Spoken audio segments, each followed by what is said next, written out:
Halo guys, selamat bertemu kembali. Kita berjumpa di channel Komputer Mania. Nah, pada video kali ini kita akan unboxing dan sekaligus memasangkan memori atau RAM dari laptop, yaitu laptopnya adalah Lenovo dengan seri G4070.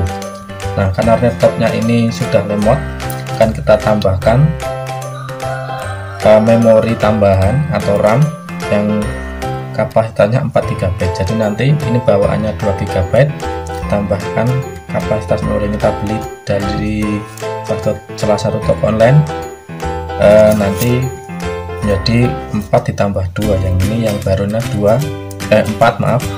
Jadi nanti yang menjadi 4 ditambah 2 adalah 6 GB. Nah, langsung saja kita buka atau unboxing memori yang kita beli dari suatu toko online. Kita buka saja.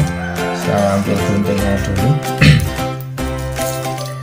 Di sini saya beli dengan harga yang cukup murah, karena ini kita gunakan kita nyari yang barang-barang second, karena yang baru sebenarnya ini sudah tidak diproduksi lagi. Nah, kita buka saja. Oh, di sana ada apa ini? Ya, kita buka. Ya, ini ada bagus ya. Ada kabel retna di dalam, packagingnya, packagingnya bagus juga. Kita buka saja di sini. Ya, kita buka ya guys. Nah, dalamnya ini. Nah, ini dia RAM yang kita peroleh, kita dapat. Kita buka ya, yang sesuai dengan spek dari laptop ini ya, yaitu RAM 4 GB PC3L 12800S. Ini ya guys, bisa dilihat di sana. Ini nanti akan kita coba pasang pada laptop Lenovo ini, sehingga dia memiliki 2 RAM. Langsung saja bagaimana caranya, kita akan langsung bongkar. Kita balik dulu seperti ini ya guys. Ini kita perlu alat, yaitu sebuah obeng. Kita buka di sini baut di bagian belakang, tapi ini ada 2 baut untuk cukup memasang RAM. Kita buka di sini.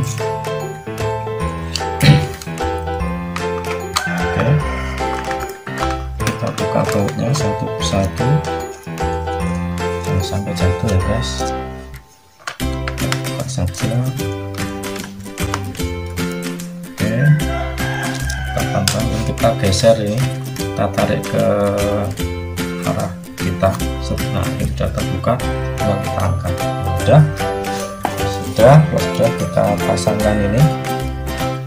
Ini ada 2. Yang pertama adalah bawaannya. Di sini kapasitasnya 2 GB, dan akan kita tambahkan RAM atau memori dan kapasitas 4 GB. Kita langsung kita pasang saja ya, seperti ini pasangnya. Oke, langsung kita masukkan di sini. Oke, dan kita tekan seperti ini.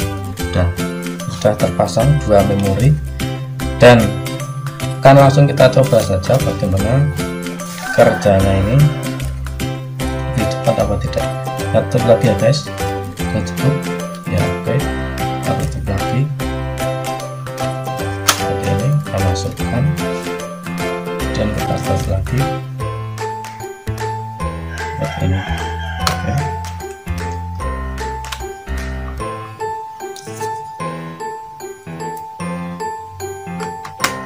Ya, dan pekerjaan kita untuk mengupgrade RAM sudah selesai, tinggal kita coba. Oke, mungkin begitu saja video dari saya untuk kali ini. Kita akan coba nanti di video-video yang lain. Selamat mencoba. Terima kasih.